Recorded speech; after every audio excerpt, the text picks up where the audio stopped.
Now we're going to get into the discussion that it is a Chiyuv Gum. If Techeiles is available, we are mechiyev, we are obligated to put on the Techeiles onto our talis, onto our tzitzis. First of all, it says in the Torah, it says we should wear tzitzis, vusilam tzitzis, al kanfa b'gdam, the rest of them, and v'nosni al tzitzis akunaf Techeiles. Why would I say that it's not a Chiyuv Gum? Just like it tells you to wear the tzitzis. The Rambam says that the mitzvah has two tziviyim, nimtze b'mitzvah zi shnai tziviyim. One is sha'oisa al akunaf unaf hayotzim menu. You make some sort of an unaf, a branch that comes out of it of strings. And the next tzivah is sheyichach al unaf chit chayles. She'neima v'usilu am tzitzis v'nosni al tzitzis akunaf tzil chayles. The Rambam doesn't say that there's any difference, that one is a chiyuv, one isn't a chiyuv. It's a chiyuv. We have the Braise that says Rabbi Roima, Gudoil oinshe shel lovon yoisem oinshe shel chayles. The punishment for somebody who doesn't wear luvon, he doesn't wear tzitzis altogether, is bigger than the punishment of somebody who wears luvon but doesn't wear tchayles. And he gives a mushal, Rabbi gives a mushal, the melech, busa v'dam, the king, Shomer l'shnai avuda, he tells two of his servants, to one of them he says, bring me a chosim shel tit, bring me a seal of tit, a stamp made out of clay, and to the other one he says, bring me a seal made out of gold. So both of them don't fulfill the command of the king. So the one who was supposed to bring a seal made out of clay, he gets a much bigger punishment because clay is a cheap thing. Anyone could get it. So the fact that he didn't bring it is a clear rebellion against the king. It's a very serious offense. Whereas the person who doesn't bring the golden seal, so he's also rebelling against the king. He didn't obey the words of the king. But you can say it was a little bit more difficult because gold is expensive and it's harder to get hold of. So he gets punished for not obeying the king, but the punishment is not as severe.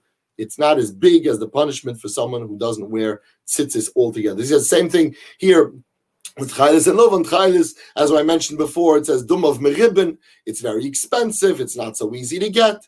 Lovon is just simple strings of wool. It's very easy to get. It's very cheap, inexpensive. So if somebody doesn't wear tzitzis altogether, it's like not wearing a mitzvah that's so easy to do. If somebody doesn't put on Techeiles, it's a little harder, so the punishment is less. When the Gamur says there's a punishment, obviously, it's a chiyuv. It's not optional. It's an obligation to put the tzitzis, to put the Techeiles on the talis.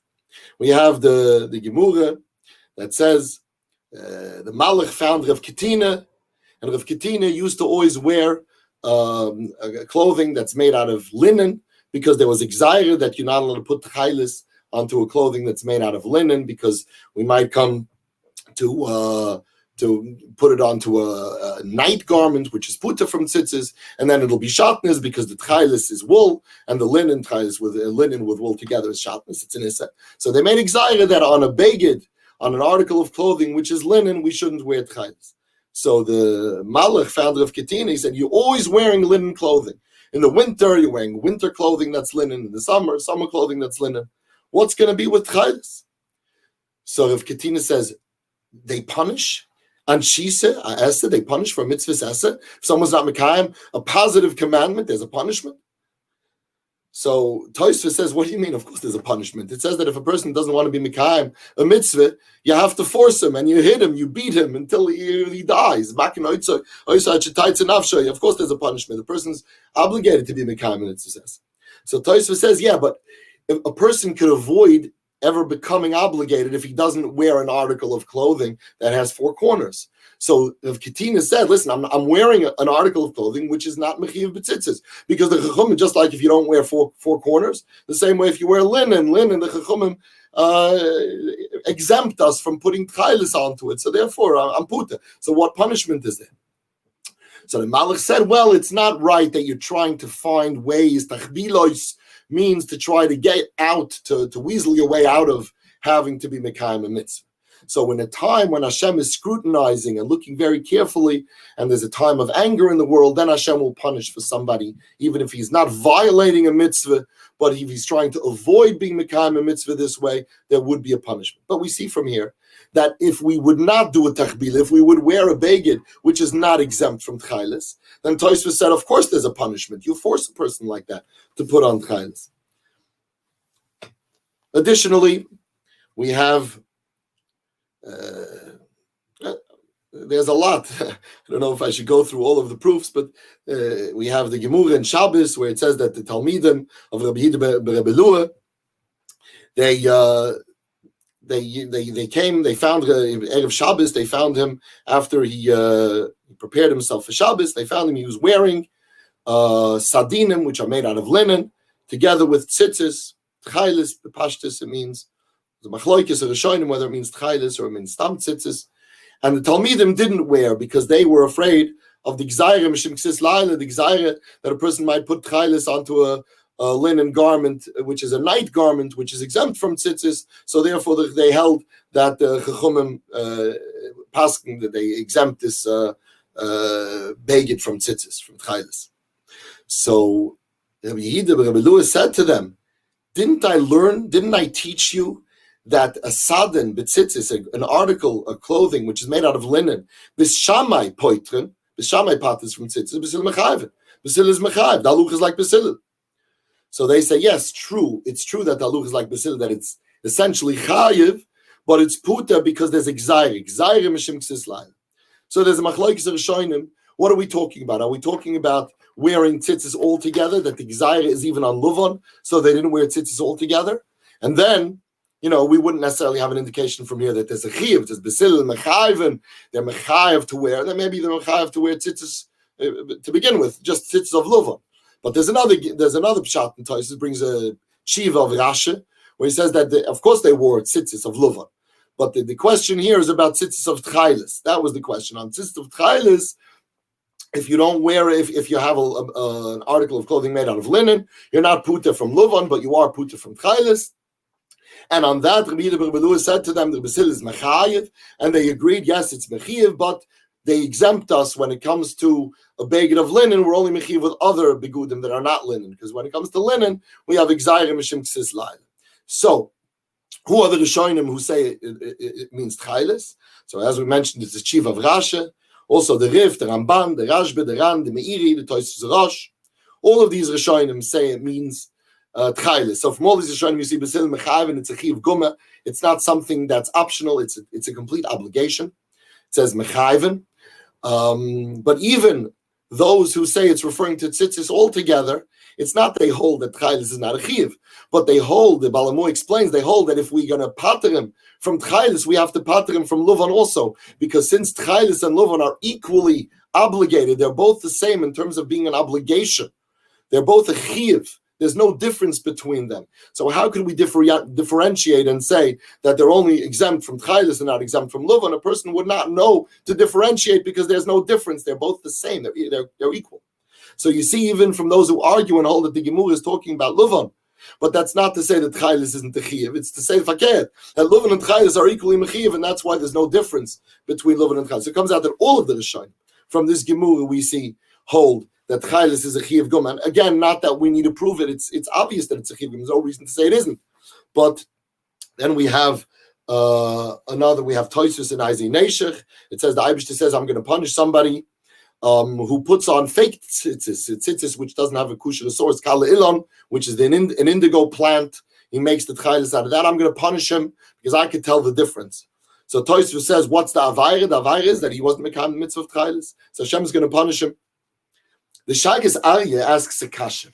The Shagas Aryeh says, in his time, there was not Techeiles. Techeiles was not available. So the Shagas Aryeh asks a kasha, why should we wear a talis altogether if we don't have Techeiles?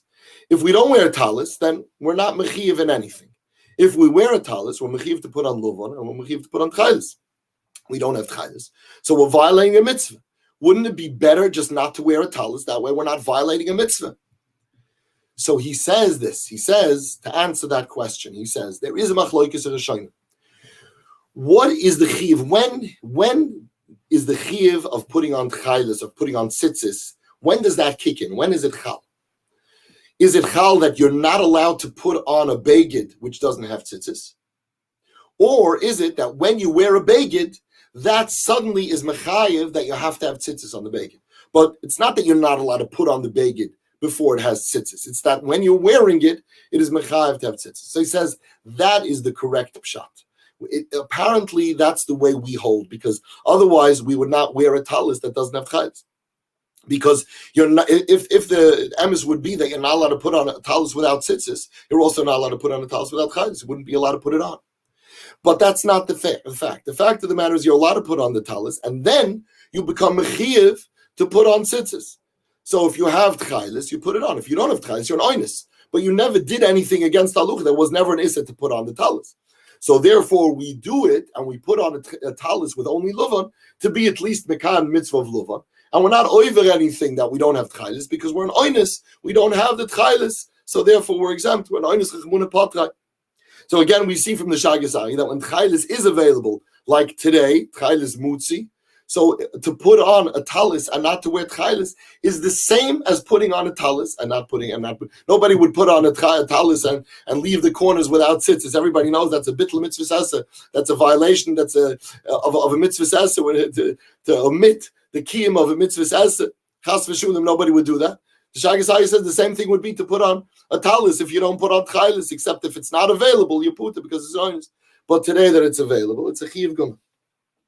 So therefore, it also becomes incumbent upon us to determine whether or not this is Techeiles. You know something? I don't want to study this. I'd rather not know. I'd rather bury my head in the sand. No, because if it's Techeiles, you're mechiyev to wear it, so you better find out what it is. And if because you decided to bury your head in the sand and not to know the halucha, that's not a shoygig, that's a ma'izid. You have the ability to find out what it is. Not everybody has the ability. Some people aren't capable of researching and passing on. Most people maybe aren't capable. They have to ask their roof. So if their roof happens to be a person who says that it's not Techeiles, then I guess what could they do? But anyone who's capable of researching it, be'emes, with an open mind, they're mechiyev to do so because it's a Chiyuv Gamur. Now let's go into some of the kashas that are asked in connection to the Techeiles. I want to show how the kashas are really not kashas. They don't begin to be kashas. But let me first start off with a little bit of a hakdum. Somebody comes and asks a kasha. He found some source somewhere, who knows where, a rishon or something that I didn't know about. And it seems he has a kasha. If this is Techeiles, then how could we understand what it says over there? So I want to tell you, not every time that a person asks a kasha do I suddenly have to reverse myself and put myself back in limbo of not knowing whether the Techeiles, whether the Murex Trunculus is the Chaluzah, and whether my Techeiles is Techeiles or not. You're not mechiyev to do that. Not all questions are matla sufik, create an actual sufik about whether or not this is the Techeiles. There are questions that even if left unanswered, even if I don't know the answers to those questions, still, my proof is conclusive, and I'm mechiyev to wear the Techeiles. We find this idea. We have the Rabbi Nechananel that the Yosef brings in Choshen Mishpat Siman Samach Beis. The Gamur asks a kasha on a particular halucha, and the Gamur concludes kasha. It's a kasha. The Gamur doesn't answer the kasha. The Gamur says it's a kasha. And the Rishonim, yet even though the Gemara has a kasha, they still paskin this halucha, even though we had a kasha that we didn't know how to answer it. So the Bis Yosef says that the Rabbi Nechananel brings from the Geonim that we do not cast aside a halucha because it says kasha. Kasha means we have a kasha, we don't know how to answer it, but somebody else might know the answer. When it says in the Gemara tiyivte, the word tiyivte means a retraction. We're taking it back. We're going back. Tiyivte. We're returning it. It's a retraction. So when it says tiyifta, that means we've totally retracted the memory. But when it says kasha, it means I have a kasha. So a kasha could still be the halucha. And Bis Yosef said that the same thing the Rivosh says and the Rashbi says, and it brings the whole thing, that this is the halucha. What does that mean? How could we still hold on to halucha after we have a kasha on that halucha? So let me try to explain this in a practical sense. There are kashas that if somebody would ask a kasha and say, listen, you're telling me that the chaluzoin is the Murex Trunculus and it's mechayev to wear Techeiles because the word chaluzoin means a snail. You're also telling me that all of these gedolah poskim said that it means a shnek. So, but you have a mistake because all of these sfurim that you're bringing, there is a mistake. They were all somehow printed by somebody who had some sort of a sinister motive. And he can prove to me that this whole thing is one big mistake. And the whole thing, it's all a misprint. It's all somebody who printed all of these sources, and it's wrong. Now, if there's any chance that such a thing could be, obviously it's just an absurd idea which cannot be, isn't, and nobody presented such a kasha. But if somebody would say such a thing genuinely, and he would say that he's sure and that that's the way it is, I would have to consider that, because he is challenging the very premise upon which I'm basing what I'm saying. I'm saying that you're mechiyev to wear the murex trunculus Techeiles because that's what the word chaluzin means, and that's what these gedolei kadmonim say. And here he's telling me that they don't say that, and it's not what the chaluzin means. So we have to get to the bottom of it. He's asking a kasha which is challenging the very underlying premise of what I'm saying. So such a kasha needs to be addressed. It needs to be determined whether it's true or whether it's not true.